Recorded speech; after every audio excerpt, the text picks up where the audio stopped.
Brainland.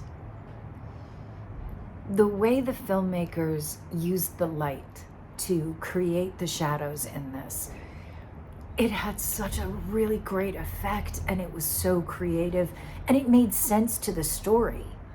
I loved how they did that, and it wasn't just kind of arbitrary. They were smart about it. I liked how the story progressed and what happened. I think that the music on this was beautiful. It was composed well. The aria that came in was absolutely stunning. Her voice had such a gorgeous clarity to it. And the ending of this completely made sense. The story was really interesting and very, very unique. Brainland. Wow, this was a cool take on telling sort of the story of this person who created the lobotomy. I really liked that it was just in one room basically, and the movements of the patients.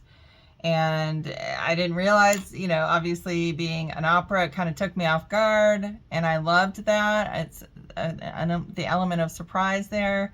Just a great opening in general and setup with, you know, what this is about, and then beautiful musical composition throughout, and just really interesting lighting and shadows in the room. And again, I didn't expect the opera. Beautiful voices throughout, all the people who were singing. Great performances with their expression of the emotion and what they were saying. It was also a very well told story throughout. And I can actually see this as a full-on musical slash, you know, full-on opera story of this person. So really, really well done. I actually looked it up afterwards and learned a little bit about it as well. So just very, really well done all the way around. Loved it. Great job. I like the way this film began, where you had mental patients walking around with people in costume. The voices of the song do not match some of what the people look like, which is a little shocking.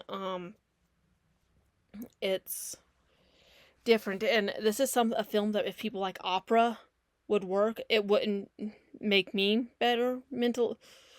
If you're doing that for studying to for reverse the effects of mental illness, because opera kind of makes me want to dig out my brain, but if there are studies that this doctor was onto, because there are ones that we know now that doctors are trying to figure out the different Hertz levels that the brain can handle and what heals and what damages. There are studies, and so this doctor was really innovative in what he was practicing. This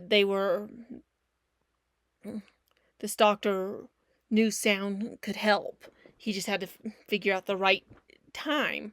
But now scientists are able to take the research that Dr. Moniz started, and move it forward and figure out different ways and different frequencies and hertzes and all that to figure out what works and what doesn't. This was definitely innovative. Sad that Moniz got shot, but survived. But it's really a different way to look at this historical study that really began changing the way people looked at mental illness.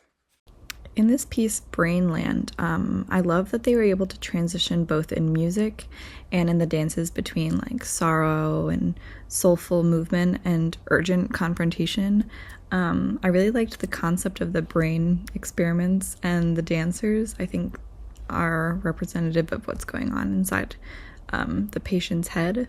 I thought the movements when they were doing the actual surgery, which I now think was a lobotomy based on what they showed at the end, was really cool, and they kind of sync up with the doctor's movements.